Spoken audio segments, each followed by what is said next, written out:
نحمده ونصلي على رسول الکریم اما بعد۔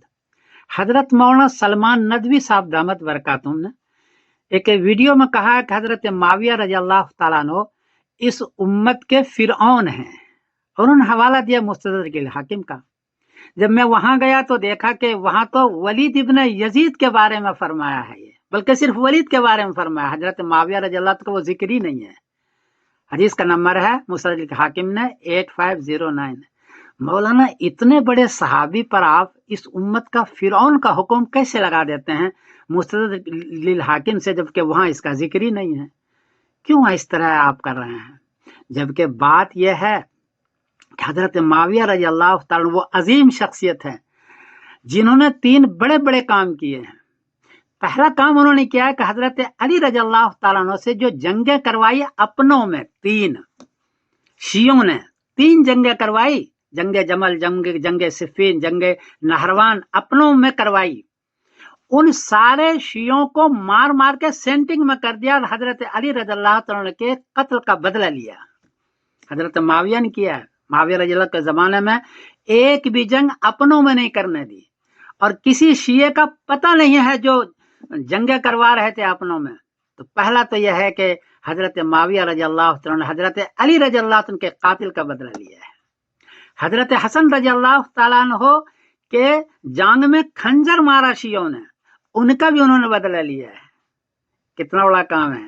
اور دوسرا یہ ہے کہ حضرت حسن حضرت حسین کو اتنے مال دیے، اتنی عزت دی، اتنا احترام دیا، اس سے پہلے کسی نے نہیں دیا تھا، حضرت معاویہ نے دیا، جبکہ ان کے والد کے ساتھ جنگ ہوئی ہے۔ اور تیسرا کام یہ ہے کہ 20 سال تک انہوں نے حکومت کی اور انصاف کے ساتھ حکومت کی، اپنوں میں جنگ نہیں ہونے دی۔ بڑی بات یہ ہے کہ اپنوں میں جنگیں چل رہی تھی اور حضرت علی رضی اللہ عنہ کے ساتھ ہو کر کے انہی کو قتل کر رہے تھے، ان کے خاندان کو قتل کر رہے تھے، ایک بھی جنگ اپنوں میں نہیں ہونے دی۔ تو 3 کام ہوئے۔ ایک تو یہ ہے کہ حضرت حسن حضرت حسین کو بہت نوازا، اہل بیت کو۔ دوسرا جنگ اپنوں میں نہیں ہونے دی۔ تیسرا کہ جو قاتلان علی تھے اور قاتلان حضرت حسن تھے، ان ساروں کو اس نے سینٹنگ میں ڈالا ہے، اتنا بڑا کام کیا ہے۔ اور تیسرا یہ ہے کہ بڑے انصاف کے ساتھ 20 سال تک حکومت کی۔ اس سے پہلے 20 سال کی حکومت کسی اور کی نہیں ہوئی ہے۔ اسی لیے نبی کریم نے فرمایا تھا اللہم مکن لہو فی البلاد وقہم سوء العذاب، طبرانی حدیث کا نمبر 1065، کہ یا اللہ ان کو شہر کے اندر، ملکوں کے اندر جمع دے، چنانچہ جمع دیا۔ تو اتنے بڑے آدمی، صحابی رسول صلی اللہ علیہ وسلم کو آپ ادھر سے ادھر سے کسی اور کے حوالے میں سے کیسے آپ ان کو ملک العجوز اور اس امت کے فرعون قرار دے رہے ہیں؟ ایک اور حدیث آپ نے پیش کیا اللہم ارکسہما رقصا ودعہما الی النار دع، مسند احمد، حدیث کا نمبر ہے 19779۔ یہ حدیث بھی حضرت معاویہ کے سلسلے میں نہیں ہے۔ جنگ احد کے اندر کسی نے حضرت حمزہ رضی اللہ تعالیٰ عنہ کے بارے میں غلط شعر پڑھا، کسی نے، وہاں تو حضرت معاویہ ہے ہی نہیں، اس وقت وہ مسلمان بھی نہیں ہوئے تھے، تو ان کے بارے میں آپ نے فرمایا اللہم ارکسہما رقصا، اے اللہ ان کو تم جہنم میں بھیج دے۔ تو معاویہ رضی اللہ عنہ پر کیسے اس کو چپکا رہے ہیں؟ مولانا ذرا خوف کیا کریں، حضرت معاویہ بہت بڑی شخصیت ہے۔ میرا تو دل چاہتا ہے کہ انتظامی صلاحیت ان کی بہت زیادہ ہے، اور انہوں نے پوری امت کو بچایا ہے، حضرت علی کے قاتلان سے اس نے بدلہ لیا ہے۔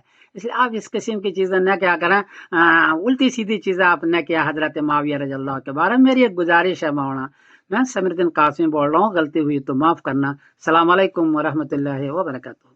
منافقوں کے بارے میں فرمایا گیا اللہم ارکسہما فی الفتنة رقصا ودعہما الی النار دعا، اے اللہ ان دونوں کو فتنہ کی گندگی میں ڈال دے اور جہنم میں دھکے دے کر پھینک دے۔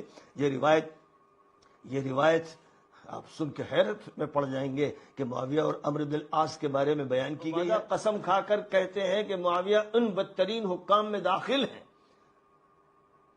امام حاکم نے مستدرک میں روایت ذکر کی، اور حضرت عبادہ ابن الصامت جلیل القدر صحابی ہیں، وہ یہ کہتے ہیں کہ بدترین حکام میں معاویہ شامل ہے۔ معاویہ فرعون هذه الامہ، معاویہ اس امت کا فرعون ہے، اور یہ روایت صحیح روایت ہے۔ ایک حدیث میں یہ فرمایا گیا اذا رأیتم معاویہ علی منبری فاقتلوہ، جب تم معاویہ کو میرے ممبر پر دیکھنا تو اس کو مار دینا۔ متعدد سندوں سے یہ روایت منقول ہے۔